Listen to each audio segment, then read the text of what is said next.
नमस्कार।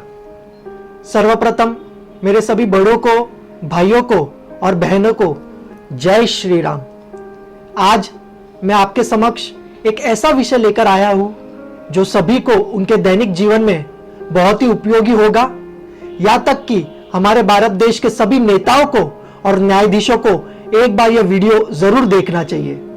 हम अक्सर ये कहते हैं कि सरकार भ्रष्ट है, नेता भ्रष्ट है, पर दूसरों पर उंगली उठाने से पहले हमें स्वयं का आचरण सुधारने की जरूरत है। सरकार कई बार सुविधा और व्यवस्था उपलब्ध कराती है, पर क्या हम सही मायनों में उस सुविधा और उस व्यवस्था का उपयोग करते हैं, ये एक बड़ा सवाल है।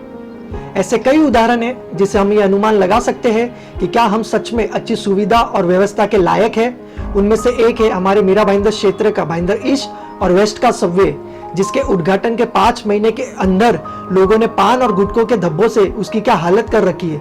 और दूसरा उदाहरण है हमारे भारत देश के नॉर्थ में ईस्टर्न पेरिफेरल एक्सप्रेसवे, जिसका उद्घाटन हमारे भारत देश के प्रधानमंत्री श्री नरेंद्र मोदी जी के हाथों से हुआ था।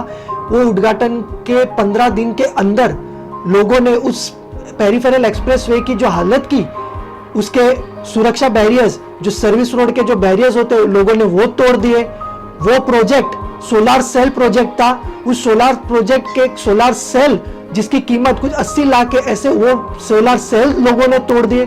तो इससे हम ये अनुमान लगा सकते हैं कि ये हमारे भारत देश का क्या आचरण है, रहिवासियों का क्या आचरण है। तो ये आचरण हमें सुधारने की जरूरत है। दूसरी ओर नेता जो भ्रष्ट है, सरकार जो भ्रष्ट है, तो उन्हें अपना आचरण कैसे सुधारना चाहिए, तो उससे लेकर आज मेरा ये वीडियो है।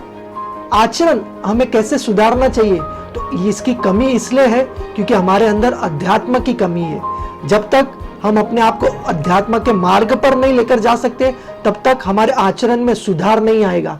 एक व्यक्ति जो अध्यात्म के मार्ग पर आगे बढ़ता है, उसका जीवन अनुशासनात्मक होता है। अब आते हैं नेताओं के भ्रष्टाचार पे। तो आज भारत देश के नेता जो भ्रष्टाचार में लिप्त है, वो इसलिए क्योंकि उनके अंदर अध्यात्म की कमी है। एक आध्यात्मिक व्यक्ति अपने इंद्रियों पर नियंत्रण रखता है, उसकी इंद्रियां उसके नियंत्रण में रहती है। तो इंद्रिया क्या है, तो इंद्रिया डिजायर्स, तो उनके डिजायर्स उनके नियंत्रण में रहते हैं। तो वही जरूरत है हमारे भारत देश के नेताओं को। उनको अध्यात्म से जुड़ने की जरूरत है ताकि उनकी इंद्रियां उनके नियंत्रण में रहे, उनके डिजायर्स उनके नियंत्रण में रहे। जब उनकी इंद्रियां उनके नियंत्रण में रहेगी तो ये देश भ्रष्टाचार मुक्त हो जाएगा। मनुष्य को अपना जीवन कैसे व्यतीत करना चाहिए, मनुष्य का आचरण कैसा होना चाहिए, मनुष्य जीवन का उद्देश्य क्या है, हम अपनी इंद्रियों को नियंत्रण कैसे करें, ये सभी प्रश्नों का उत्तर जो आपको मिलेगा वह है श्रीमद् भगवद गीता में। श्रीमद् भगवद गीता भगवान कृष्ण द्वारा स्वयं दिए गए उपदेश है। जो व्यक्ति भगवद गीता का अध्ययन करता है, उसका जीवन सार्थक हो जाता है। ये मेरे जीवन का इंस्पिरेशनल सोर्स है। इस देश के हर नागरिक को, या तक कि इस विश्व के हर नागरिक को श्रीमद् भगवद गीता का अध्ययन करना चाहिए, यदि उसे अपना जीवन सार्थक बनाना हो। अंत में मैं आप सभी का ध्यान एक और चीज पर आकर्षित करना चाहूंगा कि हमारे भारत देश के न्यायाधीशों में कहीं ना कहीं अध्यात्म की कमी है।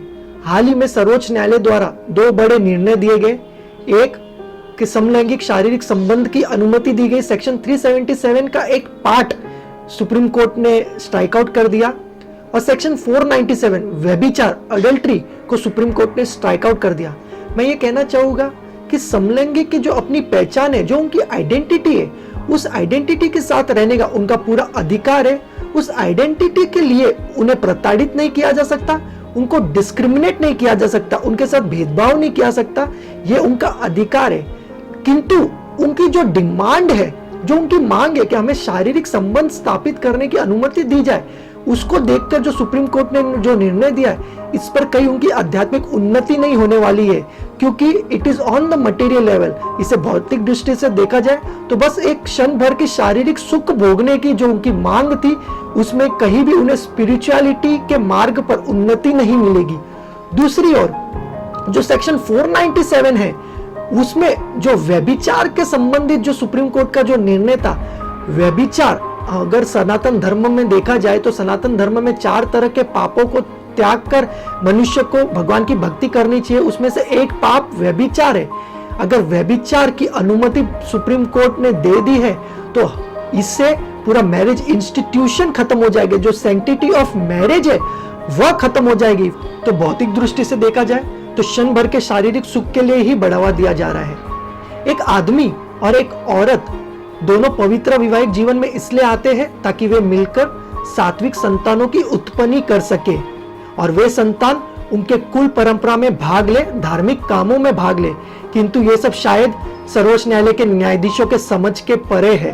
इसी के साथ आप सभी से यही विनती है कि आप सभी भगवत गीता का अध्ययन करते रहे, अध्यात्म के मार्ग पर आगे बढ़ते रहे। और जाते वक्त मैं एक और चीज आपको बताना चाहूंगा कि हमारे द्वारा एक मुहिम छेड़ी जाने वाली है, जिसमें हम भारत सरकार से ये मांग करेंगे कि राज्य के सभी केंद्र कारागृहों में भगवत गीता के अध्ययन की शुरुआत हो, क्योंकि कारागृह एक सुधार गृह है। किंतु आज कारागृह सुधार गृह ना रहकर उसमें जब कैदी अंदर जाता है और हार्डकोर क्रिमिनल बन के बाहर निकलता है, इसलिए कारागृहों में भी भगवत गीता के अध्ययन की अति आवश्यकता है। इसी के साथ आप सभी को जय श्री राम।